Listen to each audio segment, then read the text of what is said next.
Hello everyone, I am Priya and today I will discuss about sample. Sample जो कि research के main topic है। UGC net में सबसे ज़्यादा क्वेश्चन इसी टॉपिक से पूछे जाते हैं। पहले हम इस टॉपिक को डिस्कस करेंगे, उसके बाद यूजीसी नेट में जितने भी क्वेश्चन पूछे गए उनको सॉल्व करेंगे। Then let's start. सैम्पल सबसे पहले सैम्पल को समझने से पहले हम सैम्पल को कहाँ से फाइंड आउट करते हैं, कहाँ से हम सैम्पल को कलेक्ट करते हैं। हम सैम्पल को फाइंड आउट करते हैं पॉपुलेशन से। Then come population. A population is a whole and complete set.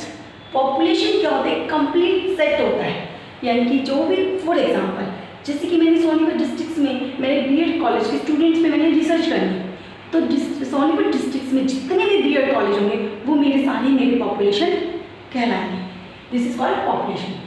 Types of population. Population काफ़ी सारे टाइप्स होते हैं। For example finite population, infinite population, homogeneous population, heterogeneous population, real and hypothetical population. One by one discuss करते हैं। Finite population. Finite population क्या होती है? जिसको हम काउंटिंग कर सकें, जैसे कि परिवार में हमारी फैमिली में कितने मेंबर्स हैं उनको हम इजीली काउंट कर सकते हैं, तो वो पॉपुलेशन हमारी फिनाइट पॉपुलेशन में आएगी। इनफाइनाइट पॉपुलेशन क्या होती है? जिसको हम काउंटिंग ना कर सकें। फॉर एग्जांपल जैसे सिर के बाल, इनको हम काउंट नहीं कर सकते, तो ऐसी पॉपुलेशन हमारी इनफाइनाइट पॉपुलेशन कहते हैं। होमोजेनियस पॉपुलेशन क्या होती है? जैसे कि जिसकी करेक्टरिस्टिक्स बिल्कुल सेम होती हैं। और हेट्रोजीनियस पॉपुलेशन क्या होती है? जिसमें करेक्टरिस्टिक्स सेम ना होकर अलग अलग होती है। फॉर एग्जांपल जैसे कि मैंने 9th क्लास के बच्चों का IQ चेक करना, तो IQ हर बच्चे का अलग अलग होगा। और होमोजेनियस जैसे कि चावल की कढ़ाई ले लो, जिसमें एक समान चावल है, क्योंकि करेक्टरिस्टिक्स बिल्कुल सेम है, उनके गुण, उनकी विशेषताएं एक जैसी है। Real and hypothetical. Real population क्या होती है? जिसका कोई वास्तविक चीज जो हमें दिखाई दे, जिसको हम छू सके। और हाइपोथेटिकल जो काल्पनिक होती है। रियल पॉपुलेशन फॉर एग्जांपल जैसे बीएड स्टूडेंट, इनको हम मेजर कर सकते हैं, उनको हम छू सकते हैं, उनसे हम डाटा कलेक्ट कर सकते हैं। पॉपुलेशन, उसके बाद आता है सैंपल। जो पॉपुलेशन के बेस पे जो टेस्ट लगाए जाते हैं उनको बोला जाता है पैरामीट्रिक टेस्ट, और जो सैंपल के बेस पे टेस्ट लगाए जाते हैं उनको बोला जाता है स्टैटिस्टिकल टेस्ट। अब उसके बाद आता है सैंपल जो कि पॉपुलेशन में से हम उठाते हैं। Sample is a subset of population. एक पॉपुलेशन में छोटा सा सबसेट हमारा सैंपल कहलाता है।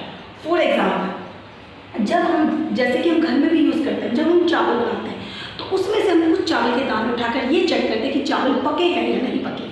तो जो उठे हुए चावल कुछ, वो हमारे सैंपल कहलाते हैं, और जो चावल की कढ़ाई में जो सारे चावल के दाने, वो हमारी टोटल पॉपुलेशन कहलाती है।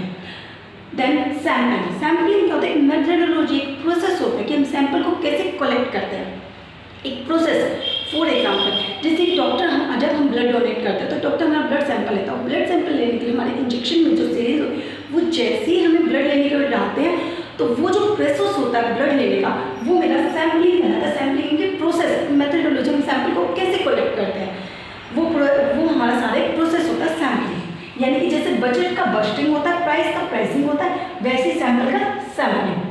सैम्पलिंग फ्रेम क्या कहलाता है? कि सैम्पलिंग फ्रेम होता है कि जो सैंपल को कलेक्ट करके हम सैम्पलिंग फ्रेम बनाते हैं। जैसे कि उस कढ़ाई में जितने भी चावल है वो मेरे सैंपल बना के कढ़ाई जो एक सैंपल फ्रेम बना दिया है, उसको ही सैम्पलिंग फ्रेम बोला जाता है। सैम्पलिंग फ्रेम और पॉपुलेशन में काफ़ी डिफरेंस होता है।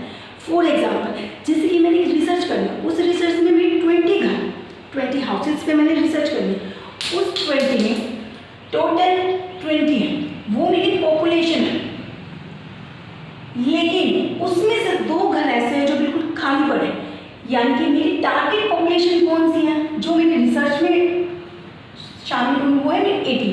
तो जो मेरी 18 है वो मेरे सैम्पलिंग फ्रेम में काउंट होगी, उनसे जो बन के बनेगा वो मेरा सैम्पलिंग का फ्रेम होगा। टोटल पॉपुलेशन में 20, लेकिन जो टारगेट पॉपुलेशन से मिलकर बनता है वो मेरा सैम्पलिंग फ्रेम कहलाता है।